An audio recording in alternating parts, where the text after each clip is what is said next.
Hoy hablemos de filicidio económico. Filicidio es un delito que consiste en atentar contra la vida del propio hijo. Durante casi 2 décadas, Morales y Arce Catacora nos vendieron la idea de que el excedente económico que sostenía el glorioso modelo económico, social, comunitario, productivo, venía de la renta del sector hidrocarburos. En su mayoría. Para que todos compráramos esta maravillosa historia, incluso nacionalizaron la empresa estatal YPFB, ¿no es cierto?, asegurándose de que los ingresos del gas natural, impuesto directo a los hidrocarburos, regalías, patentes y otros ingresos, quedaran en las sacrosantas manos del Estado. Además, el actual presidente Luis Arce, en esa época era el ministro de Economía y Finanzas. Más aún, era el poderoso jefe del gabinete económico que manejaba pues la varita mágica del presupuesto general del Estado. Es el libro de hechizos donde se deciden los niveles de inversión de todos los sectores. Por supuesto, también la inversión en exploración y producción del sector hidrocarburífero. Después, todos estos son ejecutados por el ministerio, por los ministerios correspondientes. Además, en esa época controlaban la asamblea, entonces el presupuesto pasaba por un tubo, porque tenían 2/3. Pero más allá de las responsabilidades administrativas y políticas, Arce se autoproclamaba el orgulloso padre del modelo económico, cuyo aire vital provenía del sector hidrocarburos. Entre el 2010 y el 2014, en el auge de la bonanza económica, el gobierno gastaba en promedio 468 millones de dólares en exploración y producción, tarea a cargo de YPFB. En todo este tiempo no hicieron gran trabajo, no descubrieron grandes cantidades o significativas de gas natural. Luego, sin embargo, vino la gran sorpresa. La inversión pública en el sector hidrocarburos se redujo a un modesto promedio de 216 millones de dólares entre el 2015 y el 2022. Un pozo por año. ¿Qué pasó? Seguramente en el futuro Sam Lenin nos explicará.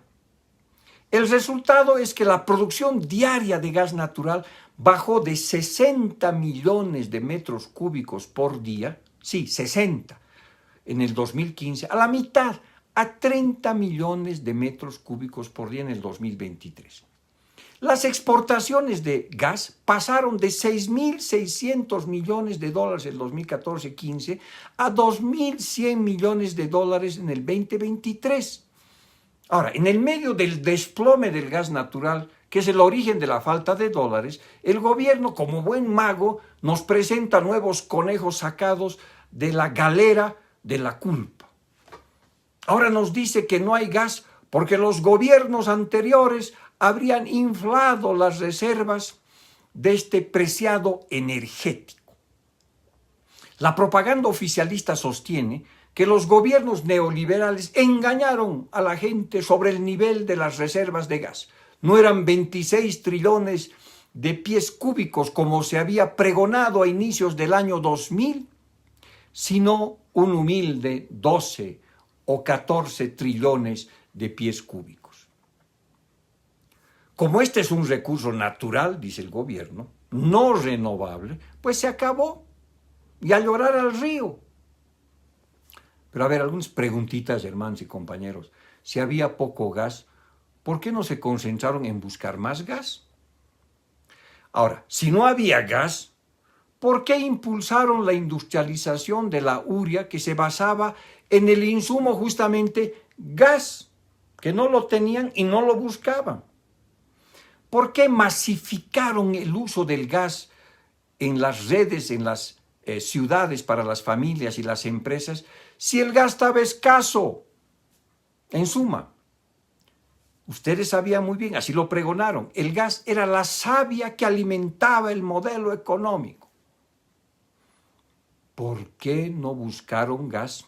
Si según todos los estudios geológicos en el país sostienen que tenemos un potencial de 151 trillones de pies cúbicos.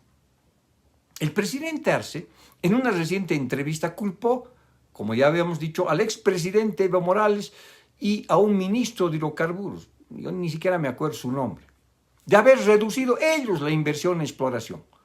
Por tanto, de haber asfixiado a la gallina de los huevos de oro que era YPFB. Pero cabe pues recordar que Arce, como ministro de Economía, controlaba el botón rojo para aumentar o disminuir la inversión en hidrocarburos a través de lo que ya dijimos, el presupuesto general del Estado. Era el jefe del gabinete económico. Si no estaban ejecutando el Ministerio de Hidrocarburos, tenía que cocacharlos. ¿Por qué se aprobaron los cortes de las inversiones en los gabinetes económicos? Ahora bien, si estas reducciones a la inversión pública en exploración y producción fueron impuestas por Morales, por García Linera u otros, ¿por qué no denunció este atentado contra la esencia del modelo? Le estaban cortando las alas. Si ves a tu hijo, el modelo económico, agonizando, si ves que le están cerrando la válvula de oxígeno y tú eres el jefe del gabinete económico, más aún, el padre del modelo, ¿no deberías haber hecho algo para evitar esta política suicida de hidrocarburos?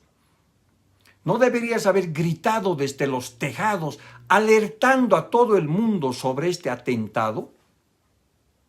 O más bien, ¿no será que estamos ante un claro caso de filicidio económico? Pues bien, ahora recién se ponen las pilas y anuncian masivas inversiones en exploración de gas en un contexto de hambruna fiscal. Están raspando la olla, no tienen dólares, el Estado no tiene un peso. Pero, ni modo, es urgente poder retomar la vocación gasífera de Bolivia y todavía aprovechar la ventana de oportunidad que existe con este energético.